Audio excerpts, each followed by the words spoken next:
The city skyline glistened in the morning sun as workers poured into the tall glass towers of downtown. On the 25th floor of one such building, Mr. Daniel Carter, a billionaire businessman known for his brilliance, was preparing for another day of high-stakes meetings. By his side, as always, was his assistant, Maya Johnson, a young black woman in her late 20s. She carried herself with quiet grace, dressed sharply in professional attire, taking notes, scheduling calls, and handling Daniel's calendar with precision. But whenever new clients visited, there was always that familiar moment, a glance, a raised eyebrow, or a subtle pause when they noticed her.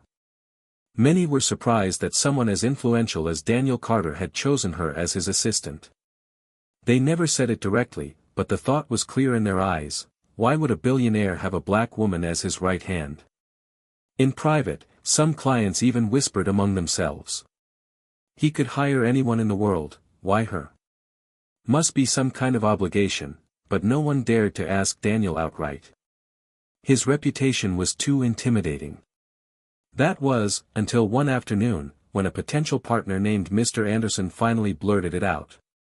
The meeting was halfway through when he leaned back in his chair, smiling casually, and asked, "Mr. Carter, forgive me for being direct, but I have to ask. With so much talent out there, why did you choose her as your assistant?" The room froze. Daniel didn't flinch. He looked at Anderson calmly, and then simply continued with the agenda without answering. The silence was louder than any reply. A week later, came one of the most important events of the year, a high-stakes investor meeting. Executives, bankers, and media representatives gathered in the massive boardroom. Millions of dollars in future deals were on the line. The atmosphere was tense. Charts were projected on the screen, numbers debated, strategies challenged. Questions flew across the room like arrows. One investor raised a particularly sharp question about global expansion.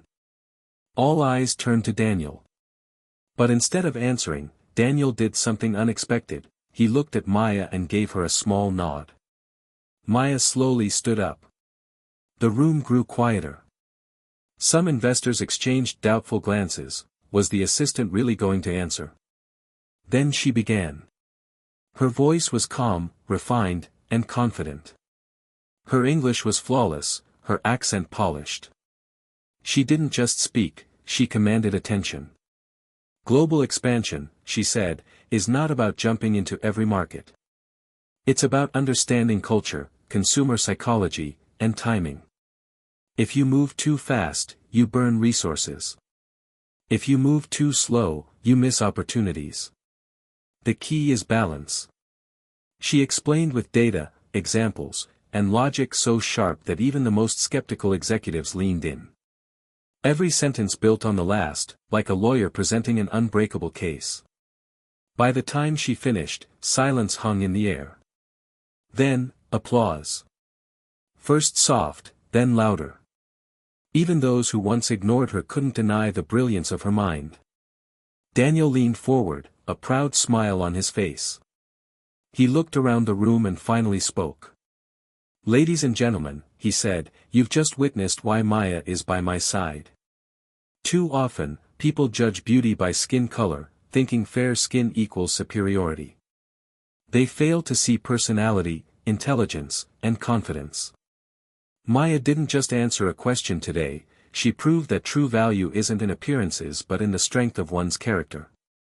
The room broke into applause again, this time directed at both Daniel and Maya. From that day on, no one whispered doubts about Maya. She wasn't just the assistant. She was the woman who could silence a room full of executives with her intelligence and inspire respect with her presence. And Maya herself? She didn't need validation. She already knew her worth. But seeing others recognize it was proof that prejudice can be shattered, not by arguments, but by confidence and undeniable excellence. Never judge someone by their skin color or appearance. Confidence, intelligence, and character shine brighter than any prejudice.